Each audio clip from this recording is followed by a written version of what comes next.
The Institute for Justice. The National Law Firm for Liberty. Welcome to Deep Dive with the Institute for Justice. I'm Melanie Hildreth. As we approach the end of summer, many Americans are thinking about the coming school year. Today, I'm here with IJ senior attorney Tim Keller and a special guest, Corey DeAngelis of the Reason Foundation. We're going to talk about the disruptions we've already seen in education in 2020 and about what might be coming.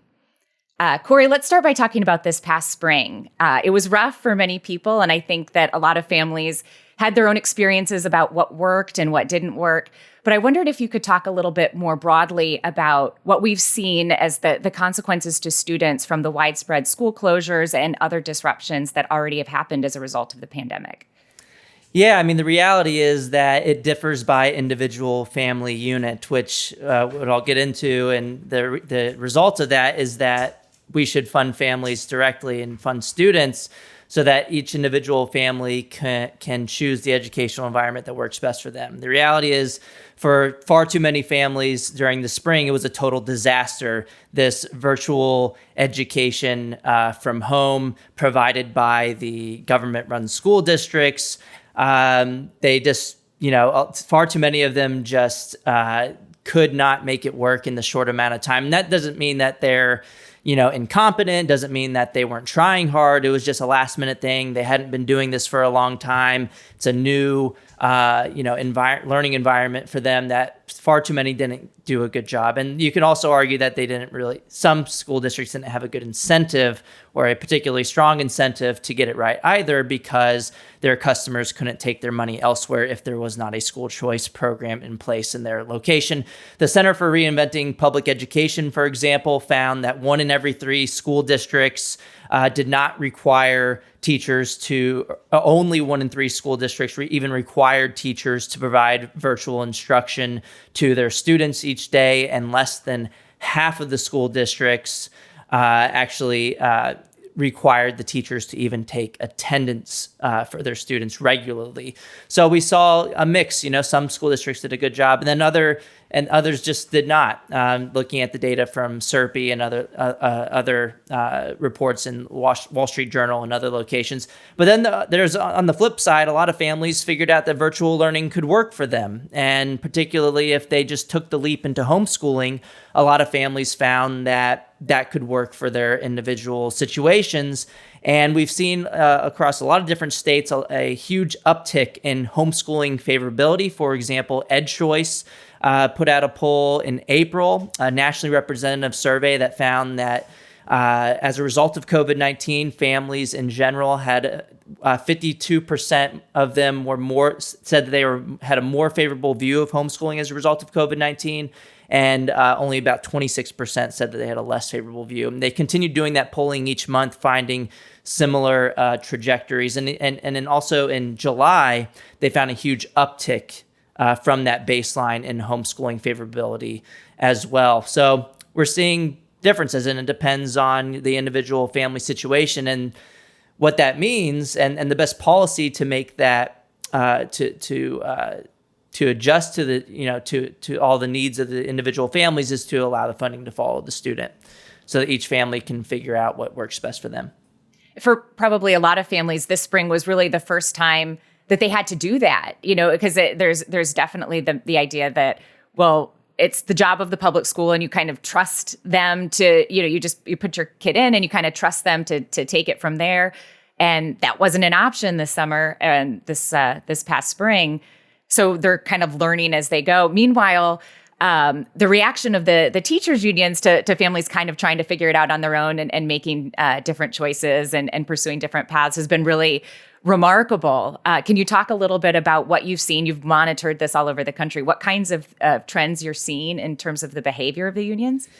Yeah, I mean, we've seen a lot of different things going on with the teachers' unions over the past couple of months. And they're not just trying to prevent families from having new additional options when it comes to private school choice initiatives or expanded charter school access. They're fighting they have been fighting over the past couple of months to prevent families from having options that they would have otherwise already had before all this mess started. And they've come out and explicitly said that it's because they want to prevent their schools from losing money.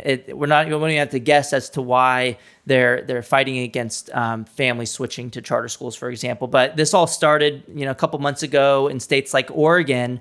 Wall Street Journal reported that the Oregon Teachers Union actually lobbied to make it illegal to enroll your children into enroll additional children into virtual schools. The Wall Street Journal reported just from one virtual school in the state, 1,600 students were blocked from switching to a virtual school that would have otherwise been okay. Just imagine if during the pandemic, when the lockdowns all started, if dine-in only restaurants started to lobby to the government to prevent families from being able to access restaurants that delivered food to your house. That would be seen as opportunistic and a negative thing to do to prevent families in need from having food options. Similarly, this seems really opportunistic in the sense in Oregon of blocking families from having virtual education options in the time that they need them more than ever.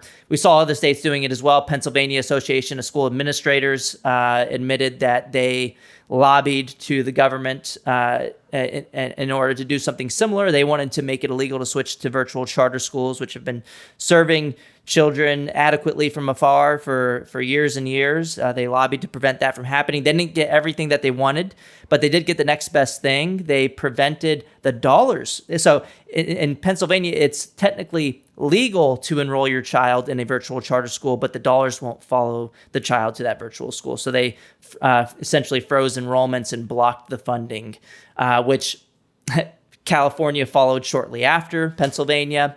And so you had special interests supporting a policy to block funding from following the child to charter schools in California. That has real life impacts, right? One charter school in general in California already reported that they had to put 500 already enrolled students back onto the wait list. And now you have families, and that's because they originally would have gotten the funding for those students. They would have been able to cover the cost associated with educating those students. But when the legislature passed the bill to block the funding from following the student, they no longer had the money to be able to hire the teachers needed to educate those students. So they had to put those kids back on the wait list. Now we have families in California actually filed a lawsuit against the state from blocking them from having that access to educational opportunity in California. We're seeing just tons of theatrics from unions all across the United States. We're seeing in Arizona, they're instructing their members to write obituaries to the governor. We saw 10 unions from big cities, from Boston to Milwaukee to Little Rock and to other cities, link up with the Democratic Socialists of America, and they've actually called for banning, and so they're making it all about demanding safe schools. That's kind of their slogan, to demand safe schools. And they had a national day of resistance last Monday, and they called for a lot of different things. And one was, a massive infusion in federal money. So they wanted a lot more money than we're already spending, because more money will make your school safer, is their argument. And that you can kind of see a connection there. But then they threw in all this other stuff that seems pretty unrelated to safety. They wanted to ban new charter schools, ban new private school choice initiatives, ban standardized testing. So to get rid of all types of accountability from the from the top down to the bottom up. And if you're really thinking about the safety of children, wouldn't you want more square footage and more options for families so that they could spread out in different locations? That tells you right there, it's about power, not so much about safety of children. Because if you're really about the safety of children, you would be all for allowing them to access other locations like charter schools and private schools. And so they also called for police-free schools. And we saw unions, for example, in Los Angeles. They were probably the first one to call for this. They called for defunding the police in order to reopen the schools.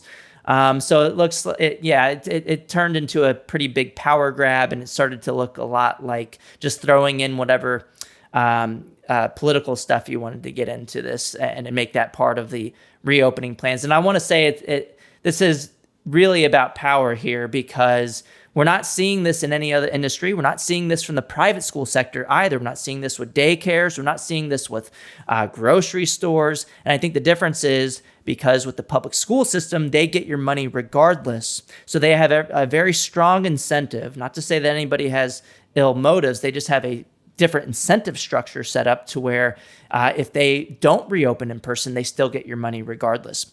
If Walmart doesn't reopen in person, for example, if they didn't do that, it would be kind of inconvenient for me, but it wouldn't be devastating because I could take my money to Trader Joe's or Whole Foods or Safeway. And Walmart has a strong incentive to reopen in a safe manner as well, because they don't want to get their customers sick or their employees sick. So they have an incentive to get it right. And they have an additional incentive because you can take your money elsewhere. And similarly in the school system, if the schools don't reopen, I should be able to take my child's education dollars elsewhere to another location. And even if that's a micro school or a pandemic pod, which I think we'll get into in a little later. But I think that's the difference, that there's a very different incentive structure set up. And we've even seen places like Montgomery County, Maryland. There was a bunch of back and forth with the health commissioner calling to make it illegal to open the private schools as well, even though daycares were allowed to reopen. And they ended up picking the date to be October 1st to prevent families from switching to private schools until October 1st. And it just so happened that the day before that, September 30th, was the enrollment deadline for the public schools in Montgomery County. Is that when that's when they get their money, right? Based on the number of people. Yeah, I mean that's what their funding is based on the enrollment counts. And Walter Olson at the Cato Institute pointed out in a blog post recently on the Cato website that the enrollments were actually much lower than projected in the public school system in Montgomery County. And they had just reported that maybe a week before that the decision to shutter the private schools as well. The governor came down and said, no, you can't have blanket school closures. Then the health commissioner came back, or the health official came back and said, oh, we're going to close them anyway. And then finally, after this back and forth for a couple weeks, the health official finally backed off and rescinded his order to close the private schools too.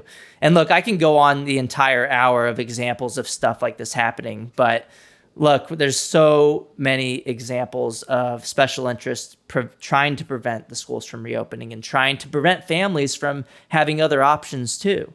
And then even, and I have to just say real quick that they're also not just calling for remote only learning. You have some unions calling to reduce the amount of hours required to work. So you saw when this all started in Los Angeles, the United Teachers Los Angeles struck a deal with the district to only require 4 hours of instruction by the teachers each day. And that wasn't only instruction, that could be just grading papers and other activities. You could have just chose to do your 4 hours of grading papers if you wanted in that deal. And then now you see unions like the union boss in Miami just reported in the New York Times that now, we have teachers that are concerned about what their backgrounds will look like during their Zoom instruction. So we don't know if we want to, require our teachers to do that as either, because they might, not have a clean place behind them, or they're just feeling anxious about how they look on camera. And so it just seems like, the unions are just, first, we don't want it to do any in person. So then the districts are coming back saying, okay, well, we'll have the kids stay home. This happened in Los Angeles. We'll have the kids stay home and you can go back and report to the classroom each day. Social distancing isn't a problem there. The students are at home. And then they said, oh, no, you can't. That's not fair. You can't require them to come in person. So we're going to have them teach from home. And now you have other unions saying, oh, well, if you require us to do that, that's a problem too. And I think, look, I mean, I'm okay with teachers. Oh, and then you also have teachers threatening strikes too. The American Federation for Teachers president, Randy Weingarten, just said that they're approved that their 1.7 million members is the second largest teachers union in the United States. They're threatening safety strikes now as well. If you don't do the things that we ask you, we're going to go on strike. And look, I don't have a problem with unions organizing and teachers organizing and protesting with having their members write fake obituaries if they want to do that. I think it's kind of a little much, but if they want to do that, that's whatever. If that's how you want to express yourself, you should be able to do that. But at the same time, you shouldn't be able to force families to pay for schools that are closed and to force families to pay for people who are not showing up to work each day. That decision needs to be in the hands of the families. Well, it sounds like they're using a lot of political methods. And Tim, you've experienced some of the legal methods as well, to kind of get exactly to what Corey is saying about limiting the exit options for families, even options that previously had existed. Can you talk about what we're seeing on the legal front? No, that's exactly right. We're not only seeing political power being wielded, we are also seeing lawsuits being filed to eliminate existing educational choice options for parents, especially as parents are seeking to leave public schools that aren't currently serving their kids and to access options that'll give their kids an opportunity to either access quality virtual instruction or actual in-person, in-classroom instruction this fall. In the state of North Carolina, there's an opportunity scholarship program which provides low-income families up to $4,200 per child to attend the private school of their choice. That program currently serves over 12,000 students, and it looks like it could serve as many as 15,000 this fall based on new applications and the cap that it currently exists on that program. And yet, just a couple of weeks ago, we saw a lawsuit that was filed challenging the constitutionality of that program, despite the fact that the program was upheld by the North Carolina State Supreme Court in 2015. And this brand new lawsuit is basically just recycling all of the same arguments that were made in that suit in an effort to eliminate those options for parents. We see school districts in Ohio are rattling their sabers, threatening to challenge school choice programs in that state that are currently serving tens of thousands of students. And this is basically replaying itself over and over and over again all across the country right now as new lawsuits are being filed and as new lawsuits are being threatened. So what are you said that they're recycling the arguments from 2015. What exactly are they arguing? Like how meritorious are their claims? So they're not meritorious at all. They're the primary talking point they've been making in the quote-unquote court of public opinion is that this program subjects citizens to religious discrimination because they may not have a private school near them that they want to attend. They've lined up parents and teachers to be the plaintiffs in the lawsuit, and they're saying, hey, if I wanted to apply for the program and obtain a scholarship, I may not want to send my kid to a nearby religious school. That ignores a couple of things. Number one, it ignores the fact that these school choice programs can empower parents to organize themselves, create new schools, new opportunities, to pursue those opportunities through just all sorts of educational entrepreneurship options. So it ignores the fact that we can create new educational options. But it also suggests that other programs might be unconstitutional just because we were talking before we started recording about Pell Grants, and would the federal constitutional would the federal Pell Grant program be unconstitutional just because there might be only religious educational options near my house? No, of course not, because what the program does in North Carolina is it expands educational opportunities for parents, and of course, no parent is required to apply for that program, to accept a scholarship and to pursue it. They can pursue all sorts of other educational options alongside the Opportunity Scholarship Program. So, Corey, you talked earlier about, you've said a couple of times, you say it on Twitter a lot. It's one of my favorite things that you point out over and over and over again is that we should be funding students, not systems. And so, I mean, there's obviously a lot of reasons to be dissatisfied right now with what's going on. But if we look kind of to what the future could look like, if we took that approach, what kinds of options do you see maybe coming down the pike? Tim mentioned the idea of education entrepreneurship. What are the things that are kind of happening naturally or spontaneously right now? What other things could be coming if people did and the states did fund students as opposed to systems? Yeah, I just want to point out with that fight going on in North Carolina right now, this program serves, I just talked to Terry Stoops from John Locke Foundation, who's based in North Carolina, a think tank out there. The average household income of students using that program is only around $30,000 in North Carolina. So when Tim says low income, he means low income, that the two teachers groups out there are launching an attack on low-income families. And then they have the audacity to take it a step further. The president of the largest teachers union in the United States, the National Education Association, which also happens to be the largest labor union period in the United States, actually commented on this lawsuit. And she actually had the audacity to say, and the quote is something along the lines of, private schools are unaccountable to parents. And it's like, come on, they're directly accountable to parents. If they're not, the parents can take their money elsewhere. And this, it's kind of amazing that they're implying that the low-income families are choosing schools that aren't working for them or that are working less well for them than the traditional public school system. So I just want to respond to Lily's absurd claims that private schools are unaccountable to families that are voluntarily choosing them.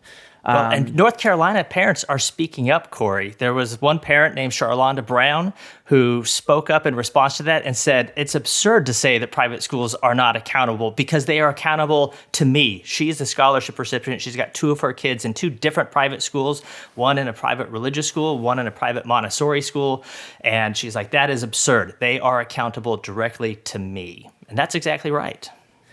Yeah, and Tim, you're totally right that the constitutional argument is horrible here. And I just want to reiterate, if you don't have a religious, or if you only have religious private colleges nearby you, that doesn't mean that Pell Grants discriminate on the basis of religion. Obviously, this North Carolina program does not discriminate on the basis of religion. Whatever your religious background is, you can apply for the scholarship, and the state isn't going to say you're not religious, you can't have it, or you are religious, you can't have it. So it doesn't discriminate on the basis of religion. And what's interesting here is the Espinoza case just came out favorably in favor of families and school choice recently, that said that if you're going to have a private school choice program, you cannot prevent religious schools from participating. And this seems like this fight in North Carolina is essentially pushing to nix a program because religious schools are participating. So it seems like there would be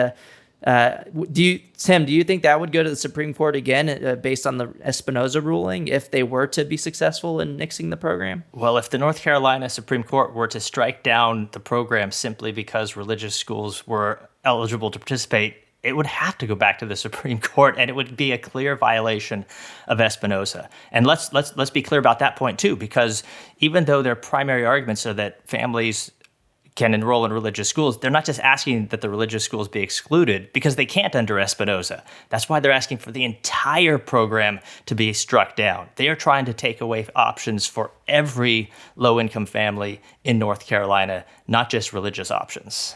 And which is what happened in Montana, right? They nixed the whole program. And okay, so I just want to point out real quick on North Carolina before I get to the response on funding students instead of systems, because I kind of took it off the rail a little bit. But look, there's only one peer-reviewed study on the North Carolina Opportunity Scholarship Program. It was done by North Carolina State University's Anna Egalite and her team over there. And they did the most rigorous study on the topic, peer-reviewed in AERA Open, an academic journal. And they found large positive effects of accessing that program on academic outcomes. And so it wasn't a random assignment study, but it's the next best thing. And they used a pretty good matching procedure. So to say that the program isn't unaccountable to students flies in the face of, one, the evidence, and then basic logic that families aren't going to choose schools that aren't accountable to them. And so that's another quick response. But yes, Melanie, my main argument is to fund the students instead of the systems. And I always like to point out that that's how we do it with a whole host of other taxpayer-funded initiatives. We've already talked about the Pell Grants for higher education, right? We give the money to the individual student. The student can pick a public university or a private university that works for them. They're not residentially assigned to use that. You're not forced to use the Pell Grant funding at your nearest community college, for example. And pre-K programs as well. The pre-K funding goes to the individual family, and the family can pick a public or private provider of the pre-K program. So why is it any different? Why are certain groups coming out against what happens between those two time periods? Why is it okay for pre-K programs to fund the students and not the system? Why is it okay for Pell Grants to fund the students and not the system? And then why all of a sudden do you have the same people who support these two programs oppose the K through 12 voucher program, which funds the students in the same way and allows students to pick. I think it's because of the difference in power dynamics. In the K-12 education system, you have a entrenched monopoly that gets your money no matter what. In the higher education system and in the pre-K system, the default is that we're already having people and they're already allowed to take their money to the provider of their choosing. And because in the K through 12 world, you have an entrenched interest of not allowing you to do so, that's why we're seeing differences in people supporting one and not the other, because there's no logically consistent argument to make to be for one, not the other, until you realize these power dynamics. So I think that's the difference. And then it's not just limited to education. We have food stamps. The food stamp goes to the individual. The individual can pick a public, they can pick different grocery stores of their choosing. You can pick Walmart, Trader Joe's, Whole Foods. The difference is the choice is in the hands of the consumer. Everybody would think it would be totally absurd, and rightly so, to say if you're a low-income family, you must be residentially assigned to a government-run grocery store if you want to use your taxpayer-funded program in order to get groceries for your family. People would think that would be a restriction on those individuals' liberties, and rightly so. In the current system, people can pick Walmart, Trader Joe's, and where to best allocate their resources for their families. And I can go on and on with these examples from Medicare, Section 8 housing. The funding goes to people. It doesn't go to an institution. We should do the same thing with K-12 education.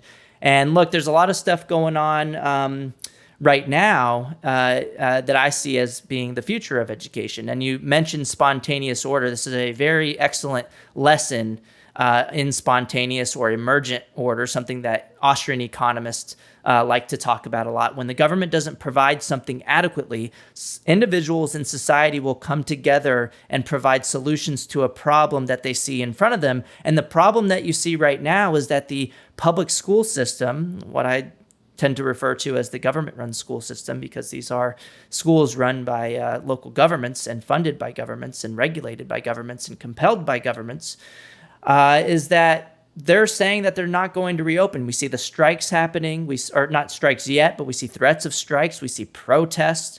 We see teachers' unions in Milwaukee, which I forgot to mention earlier, actually creating fake tombstones to protest reopening the school. So very morbid protests. And we're just seeing people not wanting to return to the classroom. And one, I think it's because of the incentive structure. And these people may be actually fearful, but look, you should have the choice to not return to work, but I should also have the choice to take my children's education dollars elsewhere. So everybody should have a choice, not just particular groups. And can we talk a little bit about like how a system could actually, like, maybe it would be interesting, I think, for people who aren't as well versed in sort of the options. It's very obvious to people that private schools are an option. But Tim, in Arizona, you were working to, one of the things that you did years ago in Arizona was help create a program there that expanded or that sought to expand options beyond just simply using these dollars, following the students to a private school. Can you talk about that? And then I'd like to kind of think about how a system like that could work, to do exactly what Corey is saying. Yeah, right. I mean, these are not just binary options. It's not just, we're not talking about just public schools versus private schools. We're talking about, as Corey was saying, spontaneous order. We're talking about new educational options that are emerging right before our eyes right now, but that were also beginning to emerge even before the pandemic began in March. So the program that you're talking about that I helped design was Arizona's Education Savings Account program. Actually, in Arizona, we called it an Empowerment Scholarship Account. But nationally and within the movement, we call them education savings accounts.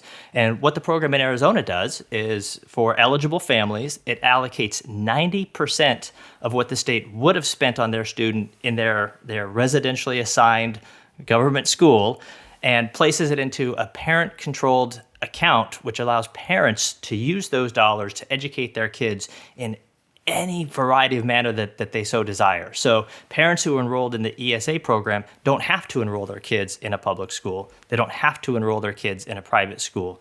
They can instead use those dollars to individually tailor and design an education for their student that's going to meet their needs. And it can be through a variety of options. And so as with that program in place, even a year ago, what we saw was an education, a new type of education begin to emerge. And one of the examples of that is Prenda.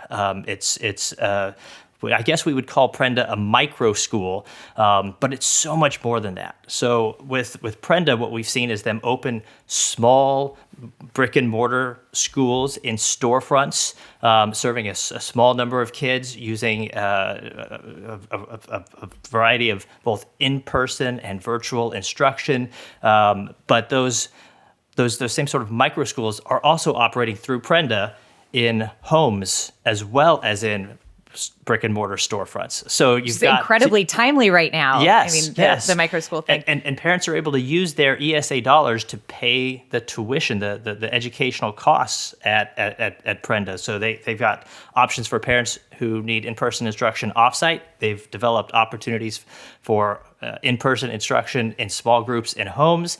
They've also partnered with charter schools to provide their options both in homes and outside of the homes. So and now of course there's a ton of interest in this type of model occurring all over the country. And at the same time that parents are starting to organize and figuring out, okay, how can we provide our kids with an instruction and feeling very confident that in fact they can provide that instruction opportunity. We even see school districts pushing back from that. There was a letter sent to parents from Fairfax County saying, hey, we are hearing that you are organizing yourself into these pods and you're starting to reach out to us for maybe some assistance in doing that. And we want to tell you, we think this is a terrible idea. We don't think this is an equitable way to provide kids instruction and we're actually discouraging you from doing it. We recognize that we might be able to stop you, but we're going to discourage you from doing it, which to me is just unconscionable and absolutely shocking, especially when it's occurring in those places, even without the assistance of an Arizona-style ESA program. But one of the things I did actually want to talk about that a little bit, because that equity question is a real concern. The idea that, well, if you have the money and the resources, you can just do whatever. You can do whatever you want. You can make it work. And then we're just leaving behind all of these other families who don't have the option to quit their job and stay home and homeschool, or who don't have the money to hire a tutor. And so, if that is a real concern, how do you respond to that again in this model? How can you assure that those students are provided for? Yeah, well, I should actually let Corey answer this question, because I heard him answer it in a separate interview yesterday, which is that it's true that parents with more resources have more options, and there is some inequities in the system. But the solution is what we've been saying in this podcast: fund students, not systems. Yeah, so building off of what Tim said, I saw a lot of outlets such as the Washington Post and New York Times. And if you just go to a Google search and type in the two words pandemic pods, it seems like every single article that pops up talks about inequities resulting from pandemic pods and how somehow, families searching for educational options right now when the government school system isn't providing them is somehow a bad thing. It's a lot of negative articles, except for one that I saw by Matthew Ladner and Jason Bedrick in the Washington Examiner. They're the only people who have identified the obvious solution to fund the students directly so that less advantaged families can have these options as well. It's true that several hundreds and thousands of families are actually getting together and forming these pandemic pods. You look at one group in particular in the Bay Area, it's called Pandemic Pods Maine. If you look on Facebook, MAIN, 35,000 families have already gotten together, at least from the last time that I've checked, in the last couple of weeks, in this group to spontaneously form these groups to find solutions for their children. So for their children, they're finding a solution to this problem right now. And it's true that this could lead to inequities in the current system, but the obvious solution is to fix the funding mechanism, to have the dollars go to the individual students so that less advantaged families can afford these solutions as well. And so I think that's the obvious solution here that a lot of outlets are just willfully ignoring or just haven't thought about yet. Well, it sounds like it's definitely not coming up in the media. Are you hearing from any lawmakers? I know that Tim at IJ spends a lot of time counseling legislators who want to introduce a little bit more choice or who want to address problems like this. Have either of you heard of policymakers or lawmakers trying to grapple with this issue in a way that is along the lines of what you're suggesting could solve it? Yeah, there's a lot of states that have already taken action, and there's other states that are trying to plan how to fund students instead of systems. So 3 states in particular, New Hampshire, Oklahoma, and South Carolina already have plans in place to take existing federal CARES Act dollars that are sitting in their state accounts to allocate some of those dollars, not all of them, but a certain percentage, to students directly so that they can use them either in a voucher form for private school tuition and fees, or in an education savings account form so that families can access these pandemic pods or micro schools, or even use it to offset the cost of online learning, even in the public school system. So that's some states, but then also there's legislators in Pennsylvania. They propose something called back on track education savings accounts, and they're pushing to similarly take some of those existing CARES Act fund dollars and to allocate it to students in the form of an education savings account. And I think this would be for 500,000 different families and students in Pennsylvania. And I think it's around $1,000 per child, which, it could go a long way towards offsetting the cost of homeschooling or private school tuition. And it's a step in the right direction, even though it's not 100% of the funding that the child should get. In Pennsylvania, for example, they spend $19,000 per child per year in the public school system. Why not allow 90 or 80% of that funding to go to the student to offset the fees at a private school? Private school tuition in Pennsylvania is only around $11,000 per child.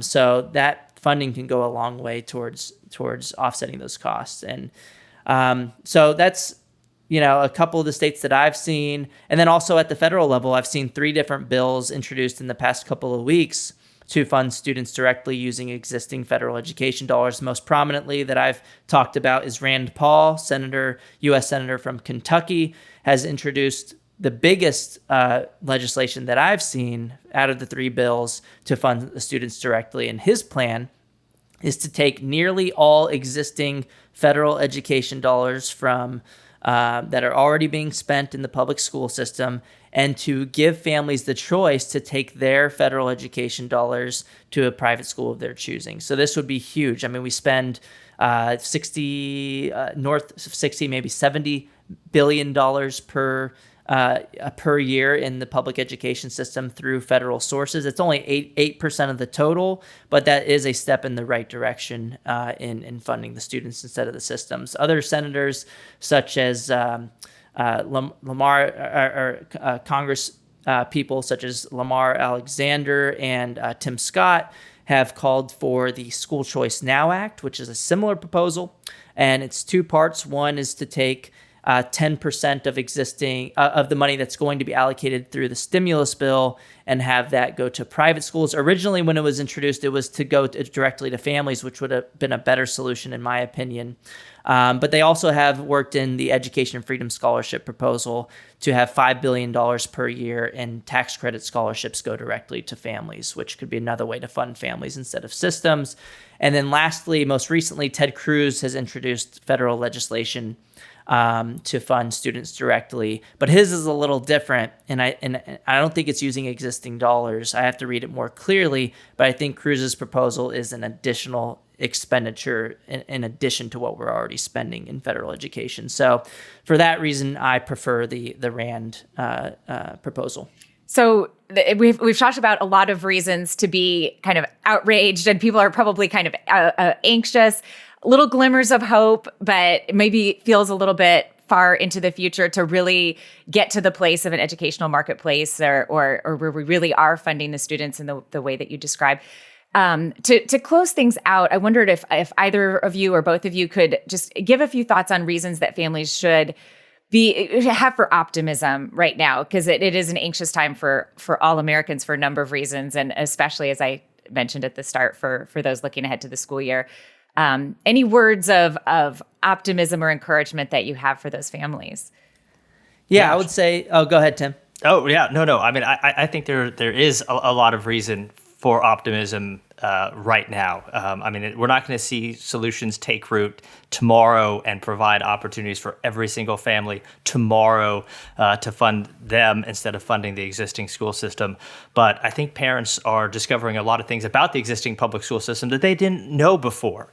They're discovering that the system was very stressful for their students, and that students actually enjoy learning at home in a different manner than they were learning before. I'm a homeschool parent myself, and one of the most common things we would hear when we were talking to parents was, I could never do that. I could never homeschool my child. And what they're discovering now is, I can homeschool my child, or I can direct my child's education by partnering with other families, outsourcing instruction, as Corey mentioned, coming together through just networks of parents on Facebook, Twitter, other social media, connections that you've got with other friends, and that we actually can do a good job of providing our kids with a high-quality education.